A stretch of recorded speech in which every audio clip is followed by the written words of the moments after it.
Hello, friends. Now, there was a rather infamous Austrian painter who had a kind of strange mustache. He went on to give lots of speeches that were pretty persuasive. Was he a good rhetorician?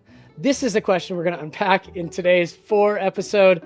In addition, we're going to get into why Dante's failure in his first writing project is so important to understanding why poetry matters and why it's important for classical Christian educators and for rhetoric. Stay with us.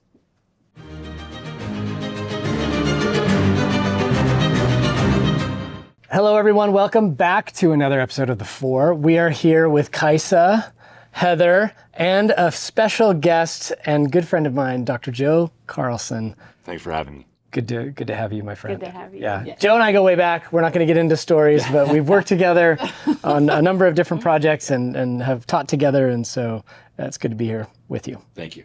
So we're going to jump in to an epised focused on rhetoric. We better do a good job speaking then. That's right. That's right.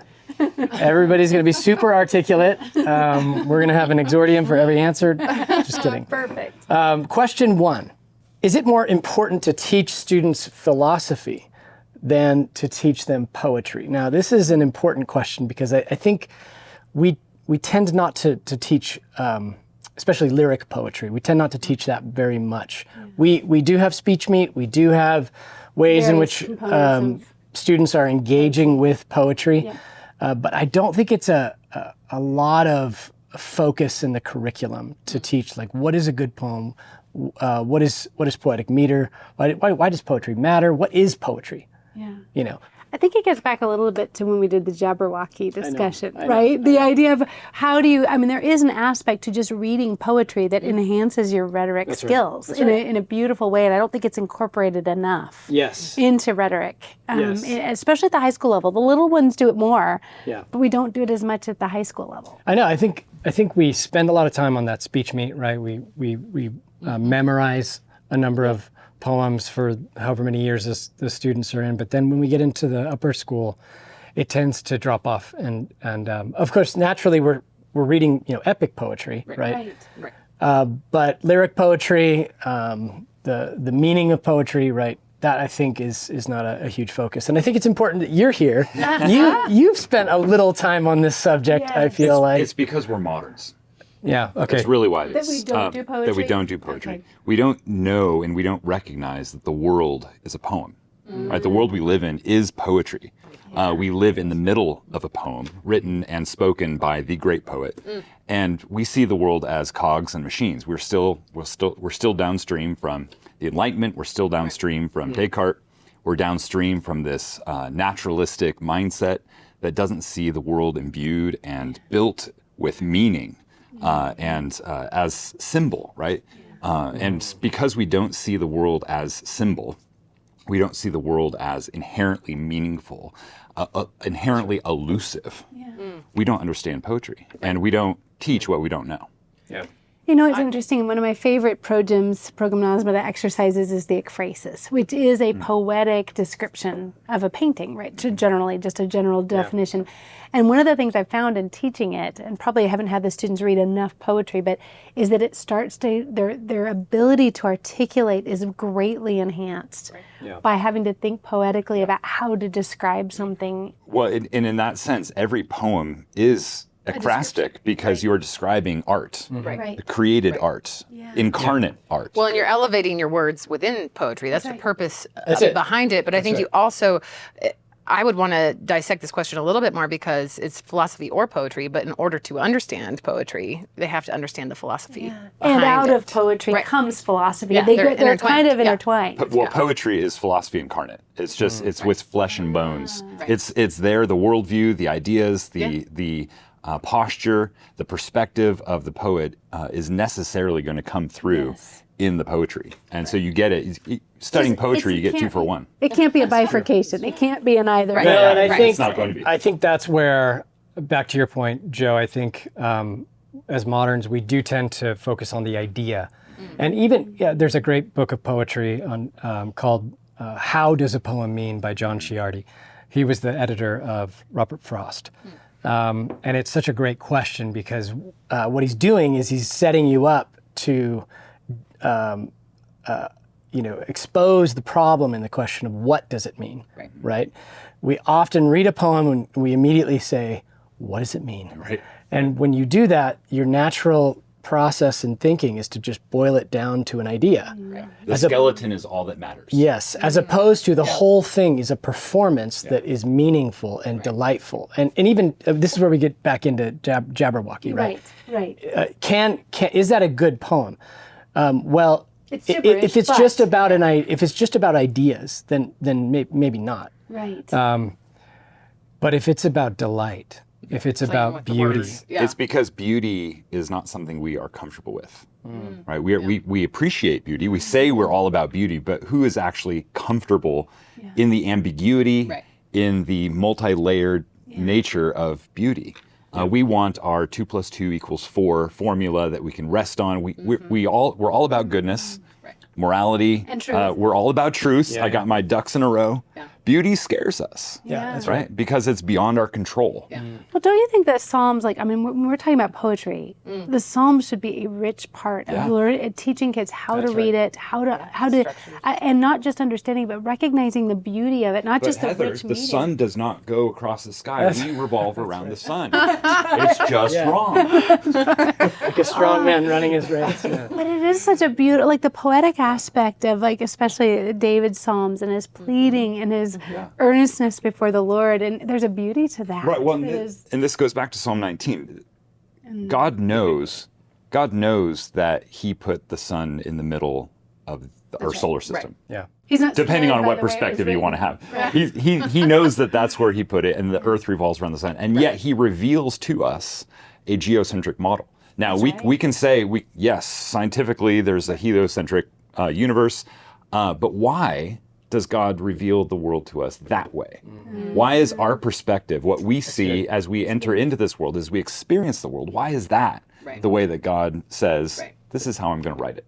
So there's something about beauty that, again, we can get truth and we can get goodness inside of us. We have to go inside beauty. And that's why we're uncomfortable. And yet that's how God reveals Himself to us. Well, and I know this because I know you, but this question is part of the work you've done in your doctoral thesis, right? I mean, you are a Dante scholar, right? Tell us about the journey that I think he went on. And I think it parallels the journey of C.S. Lewis as well, and you know what I'm talking about. But talk about how the tension between philosophy and poetry shows up in Just Dante. for quick clarity, Joe retranslated Dante's Inferno, the whole series, all three, and did a beautiful study guide along with it. So that just to add some context for the little audience. plug to Roman Roads. Yeah, there you go, guys. DantePoem.com. That's right. Well timed.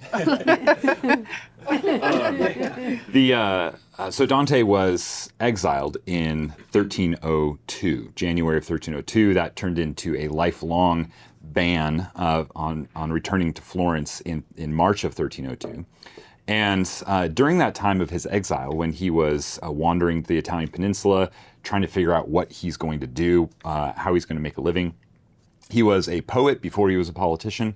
And so he thinks, okay, I can write, I have a skill. Let me write this work in imitation of Consolation of Philosophy by Boethius. So a little bit of poetry, prose explanation. Let's see how that goes. Because what I want to do is I want, especially the people in Florence, to understand what morality is, so that they repent of their ways of kicking me out and see how wrong they were, which didn't happen for several centuries. But as he's writing this, he's writing this between the years 1304 to around 1308. And he has 14 poems that he wants to, and they're his poems that he wants to then explain in prose, in a philosophic medium, in order to communicate what truth is, what goodness is, what morality is, all these things. And in the fourth book, he starts working through his poetry. And it's really interesting. In the book 4, it's unfinished. He leaves off after book 4. He's like, I'm done. He gets through 3 poems and is like, okay, this isn't exactly what I need to do. What I'm trying to communicate is not so much knowledge about. What I'm realizing is that for these Florentine idiots to get on board with what I'm saying, they need to experience something. Right. Their affections need to be shaped. Their affections. I can't just telling them about things, telling them Propositional explanation. just telling them the definitions of truth, the definitions of goodness. That's not going to do it. What they need is a journey. They need an experience that they step into that takes them somewhere. And so he abandons, in 1308, he abandons the convivio, the banquet, which was the metaphor he was using, the banquet of knowledge that he's bringing to, inviting Florence to eat at. But nobody's going to eat at because they don't want it. Yeah. Right. That's the problem. They have to want the food. And to want the food, your affections need to be changed. And for your affections for your affections to be changed, you have to have an experience with beauty. Something that slaps you upside the head and says, you're wrong. So that you start to see, oh, I am wrong. I need to change. I need to grow. I need to move. I need to find what the truth is. You can lead a horse to water, but Make him drink. the horse has to have a motivating power within him to go, yes, I want that water. That water is what will fulfill the appetite of thirst, right? And so, as the rest of history knows and is grateful for, in 1308, he abandoned the convivio and started writing the comedy, which he then finished in 1320, a year before he died. Wow. That's neat backstory. Yeah. And also the power of rhetoric through poetry is right there. Yeah, it's almost sub-rational in getting at an experience that we're able to identify with in order to transform. So it's not that philosophy is unimportant, right? And there's a place for philosophy 101. So let's get the definitions. Those are good things to have. But if you're hoping to actually alter the course of someone's life, The beauty. right? Yeah. Poetry helps you throw them experience into it. that experience. Yeah. You give them, so this is the fun thing about poetry. When you read a poem, that becomes your own memory. So the memory of the poet becomes your own memory, part of your own fabric, your own experience, such that you can then draw on that same experience. Like I've now read the comedy, I don't know how many times. That's my experience now too, right? You don't have that same approach to philosophy. It's like, I'm reading Plato, that's still Plato. Or maybe Plato's a bad example. He's more poet than philosopher. But I'm reading Heidegger. That was an experience, but not the right experience. So when you're in the forest, and it's maybe dusk, the words come to you, selva oscura, right? That's right. Nel mezzo di nostra vita. We're in the dark wood, right? All right, I'm going to move on here, but I could talk about that all day. And we should. We should. So getting into rhetoric, we all maybe are familiar with the canons of rhetoric from Aristotle: invention, arrangement, elocution, memory, style, delivery. That's okay, something like that. We were testing. Well practiced. Well done. I've heard this argued. I think I was talking to Dr. Schlecht about this, but that invention is one of the most important and most difficult for that reason. Canons, experiences in that process, right? Each has a different sort of kind of work in the phases that you kind of develop on that journey of invention, arrangement, elocution. How important is it that the step of rhetoric for invention is not contaminated by the tools of AI? Okay, here's the question I want to ask. Can AI invent something? Yeah. Like, can it Are you even saying invent yes it? or are you? No. That's a great question. Can it? Can it even invent something? Yeah. Or is it just pulling from others' inventions? Exactly. Right. It's plagiarizing. I want to play devil's advocate for a moment. What are we doing when we invent? Are we actually inventing, or are we pulling from our knowledge and our experience? knowledge? That's true. Yes. I mean, we're kind of, now I'm not an advocate of AI for invention, but I do think invention is the process of gathering things that we are learning or knowing and putting them into into words. So then what is the difference between us inventing and Claude inventing? I think it's the discovery aspect. Like when we're inventing, we're doing some research, we're asking questions. And I think that's the key thing. We have to be asking questions. Good invention comes from questions we actually want the answer to. I think it's more Are you playing devil's advocate? No, You're no, really going into this. I think it's more visceral. Okay. That the answer to that question. What's the difference between AI inventing and us inventing? I think we have stomachs. We have souls. We have you know chests. we have, Men we, without we get chests. hungry. We have we have this the way we speak is processed through all this kind of flesh, right? Embodied. It's embodied. That matters. I mean, it really does matter. Well, we're asking questions we want the answer to. We're inquiring about things we want to know. AI doesn't. It regurgitates. And we're doing it for the purpose of each specific person is wanting a different set of answers or pursuing it for a different reason. And to your point, we're doing it in a certain place in the world at a certain time of the day. Yes. In a certain relationship to the last meal I ate. Yeah. Right. All of that informs how I am doing this. How good that meal is. Yeah. What was the wine pairing? Well, I also think the men without chests abolition of man aspect isn't like more than, I mean, I understand what you were saying about stomach, we're hungry, but like we do have to connect, that's brain on stick. AI is brain on stick type idea. It's just the knowledge base. Right. And then we have to connect that to kind of what we're really wanting to learn. Right. And there has to be a filtering of discernment. I was at a conference recently with Mary Harrington, and she was talking about the book of Memory by Mary Carruthers, and she was surprised at how much Hugh of St. Victor, all of these medieval thinkers wrote about the visceral elements in the way you think and the way you kind of process experiences. So the rumblings of the stomach was like a common metaphor for a lot of these medieval thinkers. Like the way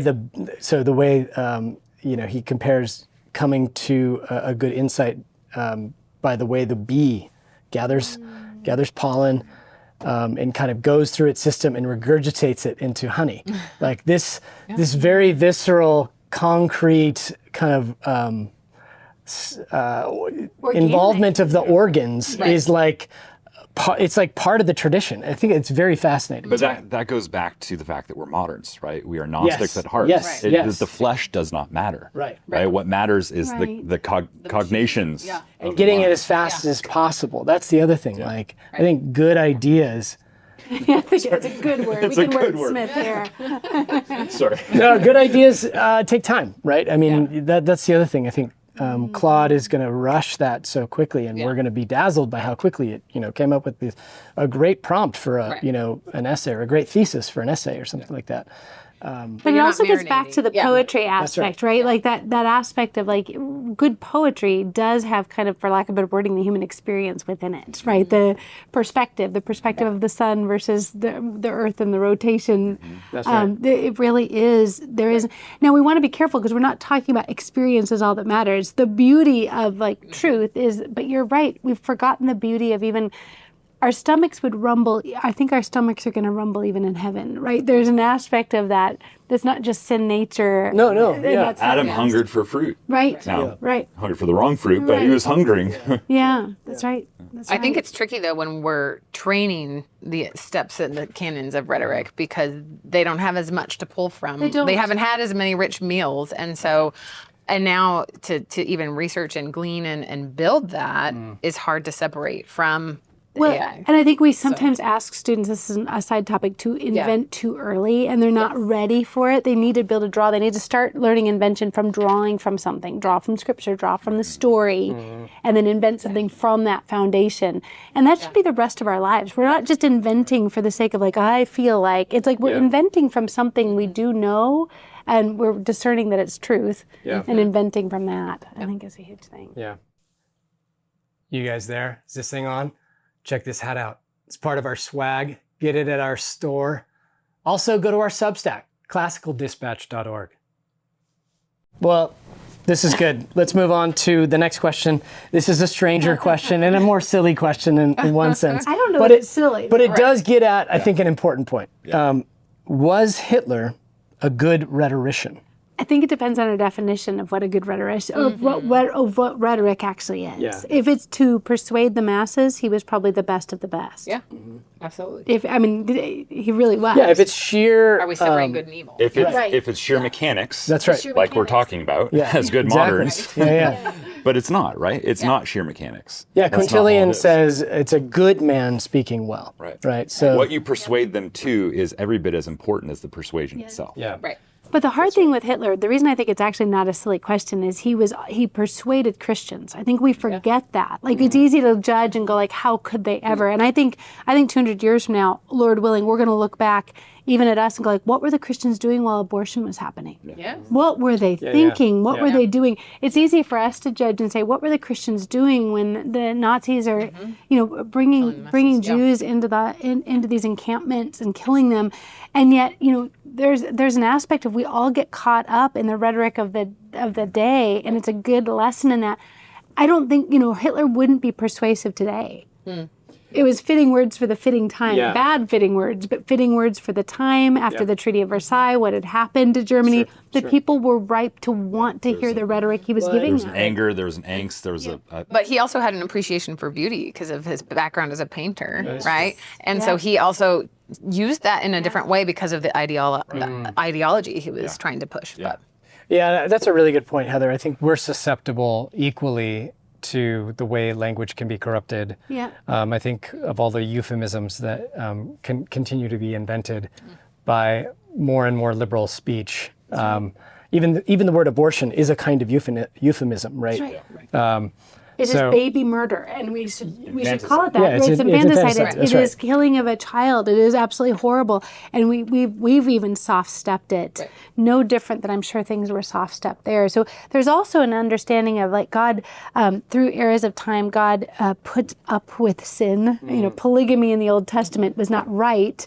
There's things that we look at with God as why is God not under right now what's happening with abortion? Why is God not just destroying us, right? What horrible things. But you look back and through every era of time has a sin that God, for lack of better wording, allows to continue within that time. And I think that's getting off topic, but it is understanding. I think in rhetoric, we have to also understand the great rhetoricians of the past would not be rhetoricians today. Right. And what do we recognize as good and what do we want the future to look like? I think it matters. And there is a classical tradition that says rhetoric is not divorced from virtue. Right. That I think is the important point, is like, that's where I think Hitler fails the test, right? Absolutely. Yes. But I think so. We're not promoting him. Yeah. but you make a really good point about the mechanics versus this is where I think rhetoric has to also include a proper understanding of language, of the languages, actually. I think this is where and Latin, shared I think, definitions matter too. Yeah, that's what I'm saying. I think about the new thing, I don't know if you've seen the videos where the one politician is asking a doctor, can men have a baby? And she just refuses to answer it over and over again. We've lost our minds in rhetoric, at least, years and years ago, at least there was a common language understanding to where at least people could have consensus. Not as many caveats. That's the point I think I'm trying to make, is that speech is thought. Thought is speech. Yeah. It's not as though we have these words over here that we tuck an idea in and then we send it out. It's like the words we use have already kind of formed the way we think about something. Very 1984 of you, by the way. Yeah, it's true. It's true. So because we stopped reading poetry. It all comes back to poetry. Cultivates that understanding of what words are. Yes, that's right. They're right. Inescapably. I mean, the words, just because we have lost an understanding of that doesn't mean that the words have stopped me being communicative in that way. Right. Yeah. Yeah. We've just lost an ability to So these understand politicians need to ask those female doctors that can't answer the question, please answer in poetry. Yeah. See what you're able to read come up with. Yeah. Please read this I don't think that's sonnet. going to come out well. Yeah. That's right. Okay. Moving on to our final question.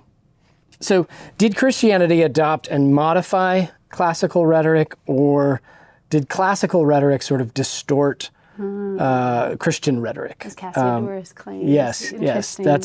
Yes, that's a claim that I think Austin and I were discussing. The Cassiodorus kind of makes that argument, that there is a Christian rhetoric, and it was the pagans that maybe lost the truth in that. So, it depends. Where are you placing the origin of rhetoric? Right. On day one. Yeah, that's let there be light. Right. Right. And if so, then everything is a distortion of that divine rhetoric that is placed within the soul of man to imitate. And either you can imitate faithfully in obedience or as sub-creators, as dominion takers, as those who faithfully live in obedience under the lordship of Christ, or you are like Hitler and others going to use that disobediently. So where are you placing the origin of rhetoric? Who's distorting what? It depends on where you are starting. When you bring up something interesting, is it just the way we use it that makes it good or bad? I think yes, in some ways, but I think back to like what is the heart of the person doing it. There's a lot of people I think that have good intentions or even want to honor the Lord, but their rhetoric is not great. And I think that we have to go back to God judges the heart a little bit, because I think we're going to have people that are not as good with the words and eloquence, and there's a beauty to that. In fact, I would say that there's a lot of famous orators that weren't that profound in what they said, but it was their character that actually came out. Well, go to the parable that Jesus tells. Two men go to the temple to pray. One stands up and says, God, thank you. Eloquent. Thank you for making me not that guy. Right. That lowly, poor, unpolished, unrhetorical. And the other guy just says, God forgive me, a sinner. Right. Mea culpa. And so who is more persuasive? Right. Who is more admirable? Who do we want to imitate? Right? Is it the polished mechanics, or is it the heart? Is it the real, authentic affection? Well, that's where let your words be few, right? Is I think actually a rhetorical device. That I wonder if this question is also related to the way in which we sort of order the liberal arts of language, right? Grammar, logic, rhetoric. I know what Dante thinks, that rhetoric is sort of the crown. If we had to kind of put them in some sort of order, what gets the top?